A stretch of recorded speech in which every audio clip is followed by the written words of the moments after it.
I've just finished reading Switch, the book based on my recommendation from the masterclass, and I wondered if you could speak a little bit about the process you have for the path, making the adoption of emotional culture in a workplace easier through mapping the path for a business. So has anybody else read the book Switch by Dan and Chip Heath? Nice, you have, David? Cool. It's a stunning book. I'm pretty sure that book has probably changed my life.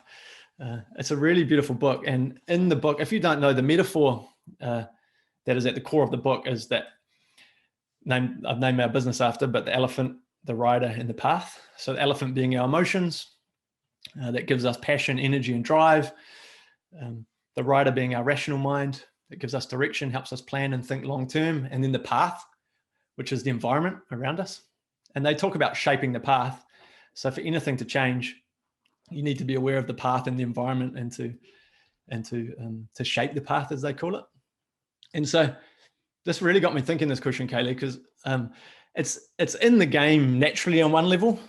So the game itself is a way of smoothing the path, because it's really difficult to have these conversations in normal circumstances. People don't talk about how they feel at work. One, for the stuff you've learned that I've talked about, like we don't have the labels, we're uncomfortable with it, we don't know how. And so in itself, the game is shaping the path on one level because we're making it easier to talk about it. So that's just inherently in the game.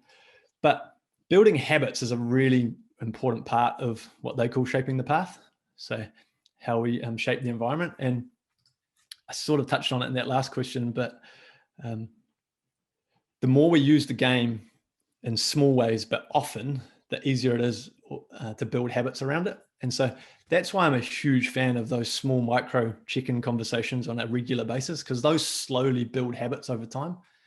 And some of you will have heard me talking about the cricket teams I've been working with over the last 4 years, and that's become a ritualistic habit for them. So they do that at trainings, they do that before team meetings, they do that after games as well. And so that conversation has become a habit, and that helps shape the path, their environment. So it's far more natural and normal to now have these conversations. But we've been doing that through small conversations a lot with them. I know the coaches before cricket practice even get out the cards sometimes and just go, okay, quickly, where are you at right now in one-to-one training? And I don't think there's any reason why we couldn't do that in the corporate world.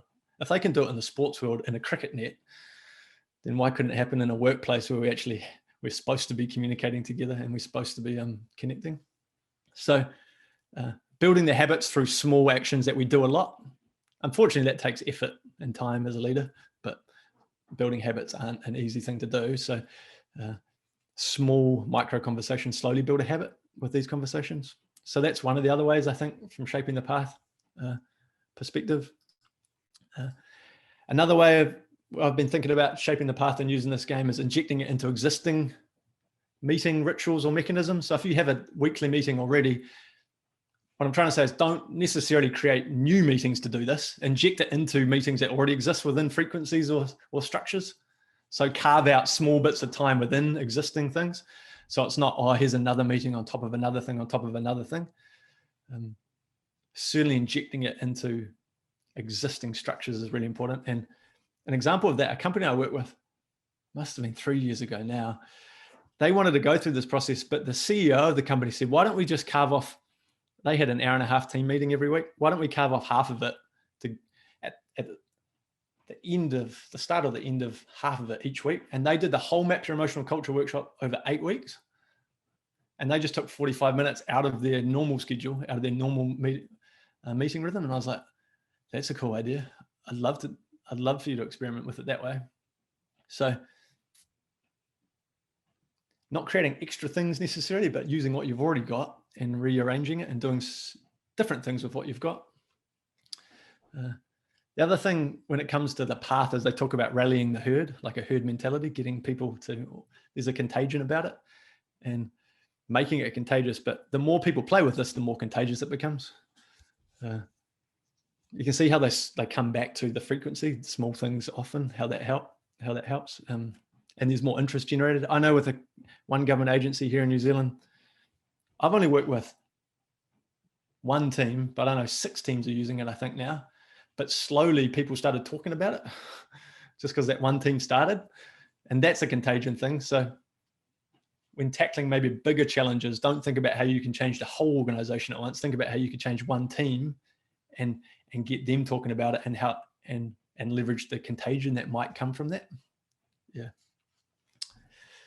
And then, yeah, I think the more familiar people come with the game, the more we rally the herd around us. So the path is in here.